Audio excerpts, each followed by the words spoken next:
বিএনপির একজন অ্যাক্টিভিস্ট। আওয়ামী লীগ আমলে অনলাইন খুব সুন্দর লিখতেন, একটা ছদ্মনামে লিখতেন, কিন্তু এক পর্যায়ে একটা বাহিনী ওনার আসল পরিচয় উদ্ঘাটন করতে পারে।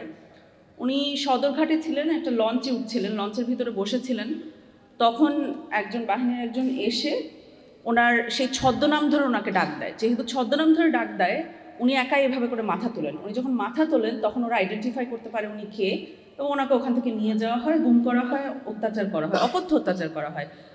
উনি আমার কাছে আইডেন্টিফাই করতে পেরেছিলেন যে ওনাকে কে অত্যাচার করেছিল। তা আমি বলেছিলাম যে কিভাবে আইডেন্টিফাই করলেন, আপনার তো চোখ বন্ধ ছিল।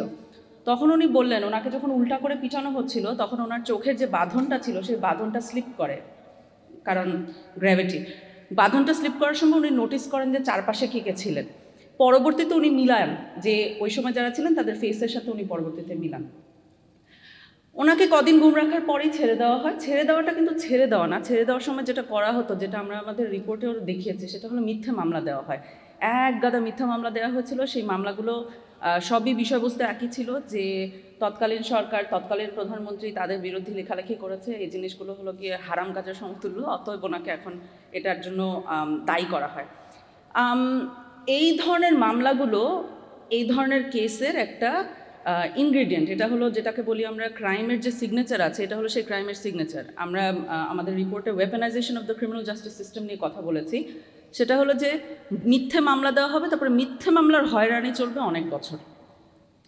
আমি আজকে আমার বক্তব্যে মোটামুটি 4টা পয়েন্ট কভার করার চেষ্টা করব।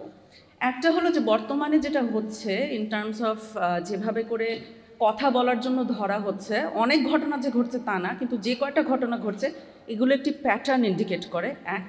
দ্বিতীয় হলো গিয়ে যে এইসব ক্ষেত্রে আমরা দেখছি যে বেল পাচ্ছে, কিন্তু বেল আসলে গল্পটার বা কাহিনীটা শেষ না। এটা হলো আমার দ্বিতীয় পয়েন্ট হবে। তৃতীয় পয়েন্ট হবে যে বাক স্বাধীনতার লিমিটটা কোথায়। গালি, পাবলিক ফিগারদের গালি শোনা যে বাক স্বাধীনতার লিমিটের অন্তর্ভুক্ত হবে, সেটা হবে আমার তৃতীয় পয়েন্ট। এবং চতুর্থ হলো গিয়ে যে তাহলে একটা সরকার কিভাবে করে ডিসইনফরমেশন বা মিসইনফরমেশন ফাইট করতে পারে, যেহেতু এটাও তার কাজের একটা অংশ। প্রথমটায় আসি। সরকারের নতুন সরকার আসার পরে এক পর্যায়ে আমরা দেখলাম যে 22 দিনে অন্তত 5 জনকে পিক আপ করা হয়েছে, মানে তাদেরকে অ্যারেস্ট করা হয়েছে, পরে মামলা দেওয়া হয়েছে স্পিচ অফেন্সের কারণে, অর্থাৎ কি বলেছে তার উপরে ভিত্তি করে। পরবর্তীতে আমি দেখেছি সংখ্যাটা মনে হয় বেড়েছে, আমি পরবর্তী এক্সাক্ট ফিগারটা না, বাট 30 দিনে 7 জন এরকম একটা।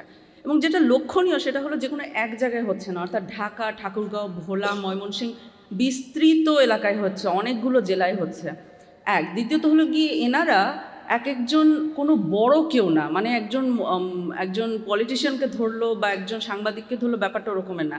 একজন দেখলাম গৃহিণী, আরেকজন কন্টেন্ট ক্রিয়েটার, এখানে অনেকে আপনাদের মতো, আরেকজন দেখলাম রেস্টুরেন্টের মালিক, মানে একজন দেখলাম জাস্ট সিম্পল গ্রামবাসী, উনি পড়তে পারেন কিনা সন্দেহ আছে। আমাদেরকে বুঝতে হবে যে যখন কোনো একটা সরকার এরকমের কাজ করে, অ্যাবসোলুটলি মানে যারা হয়তো রাজনৈতিক পরিসরে তেমন একটা গুরুত্বপূর্ণ ব্যক্তিত্ব না, তাদেরকে এ ধরনের অদ্ভুত ভাবে অ্যারেস্ট করা হচ্ছে, রাত 1টার সময় যে তুলে আনা হচ্ছে, তারপরে মামলা দেওয়া হচ্ছে, এবং যেটা যখন গোটা দেশ জুড়ে ঘটছে এবং খুব অল্প সময়ের মধ্যে ঘটছে, তখন এটাকে আইসোলেটেড ইনসিডেন্ট হিসেবে দেখার সুযোগ খুব কমে যায়। এখানে আমাদেরকে চিন্তা করতে হবে সরকার এখানে আসলে কী করার চেষ্টা করছে, পিছনের অন্তর্নিহিত কারণটা একটু চিন্তা করা উচিত। অন্তর্নিহিত কারণটা হলো ভয় সঞ্চারণ করা, ভীতি সৃষ্টি করা। তখন আপনি চিন্তা করবেন যে আচ্ছা এটা লিখলে কি ওই যেটা আগে ছিল যে ডিলিট করো না হলে সমস্যা হবে, ডিলিট করো না হলে সমস্যা হবে, ফেরত আসার একটা চিন্তা ভাবনা এখানে আমরা দেখতে পারি। এবং আমরা পূর্বে দেখেছি যে যখন আমি মাঝে মাঝে দেখি এই ধরনের কেসগুলোর ক্ষেত্রে যে জুনিয়ররা যখন বেল পান তখন ফেসবুকে ভরে যায় যে উনি বেল পেয়েছেন আলহামদুলিল্লাহ। অ্যান্ড আই থিঙ্ক যে এটা আসলে মিসআন্ডারস্ট্যান্ডিং। এইখানে যা হচ্ছে, এখানে আসলে কি হতে যাচ্ছে এটার বিষয়ে কমপ্লিট মিসআন্ডারস্ট্যান্ডিং। বেল পাওয়া এন্ড অফ স্টোরি না, এরপরে তার এই মামলাটা চলমান থাকবে, ঠিক আছে।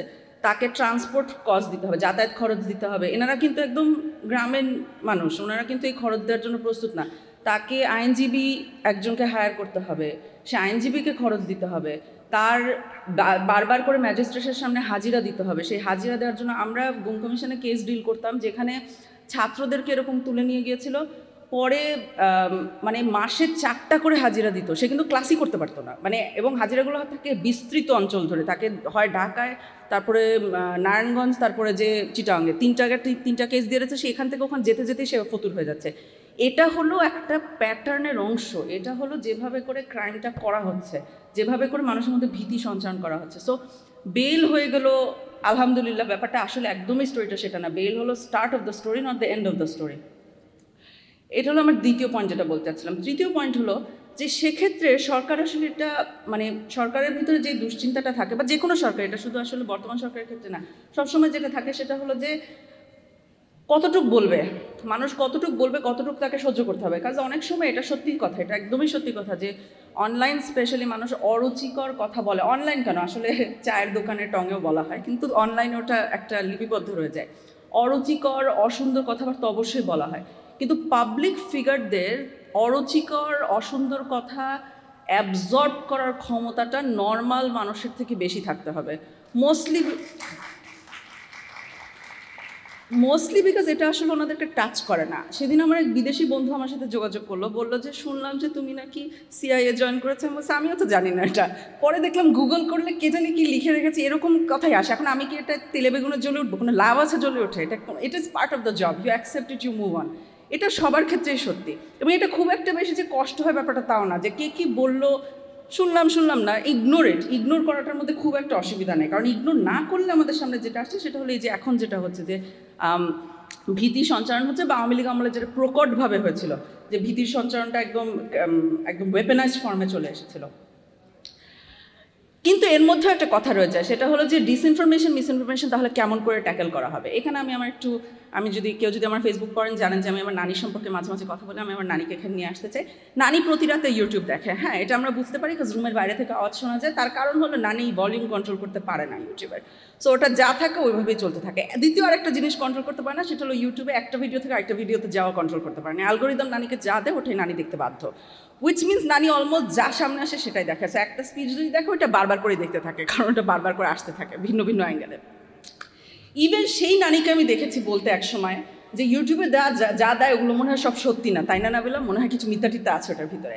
কেন? কারণ আপনি যদি একটা মানুষকে এক্সপোজ করেন টু লাইজ, এক পর্যায়ে সে বুঝতে পারে। সো সরকার মিসইনফরমেশন কীভাবে ট্যাকেল করবে, এটা কোনো একটা অসম্ভব কিছু না। অন্য অনেক দেশ এটা হ্যান্ডেল করেছে। ফিনল্যান্ডের মতো উন্নত বিশ্বের দিকে না তাকালেও চলবে, মালয়েশিয়া দিকের মতো দেশগুলোর দিকে যদি আমরা তাকাই, তাহলে আমরা দেখবো যে পিউনিটিভ মেজার, অর্থাৎ মামলা মোকদ্দমা ইত্যাদির দিকে না, যে সরকার যদি সঠিক তথ্যটা বারবার করে একটা বিশ্বাসযোগ্য সোর্সের মাধ্যমে জনসম্মুখে দিতে থাকে, তাহলে মানুষ কিন্তু অনেক বুদ্ধিমান, এবং বাংলাদেশের মানুষ প্রচণ্ড রাজনীতি সচেতন, তারা কিন্তু নিজেই বুঝে নেয় কোনটা সত্যি কোনটা মিথ্যা।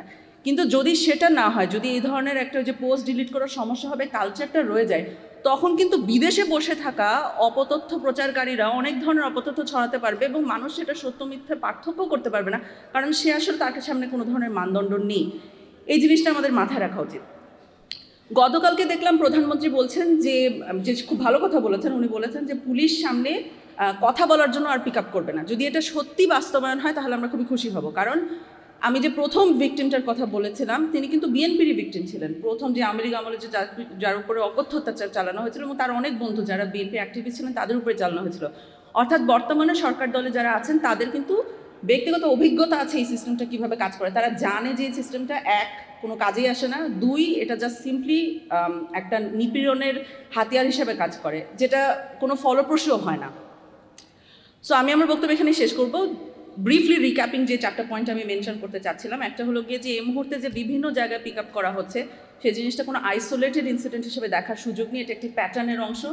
দ্বিতীয়ত হলো গিয়ে যে বেল হলেই যে আলহামদুলিল্লাহ এন্ড অফ স্টোরি হয়ে যাচ্ছে, ব্যাপারটা মোটেও তা না। বেল হলো সমস্যাটার শুরু, শেষ নয়।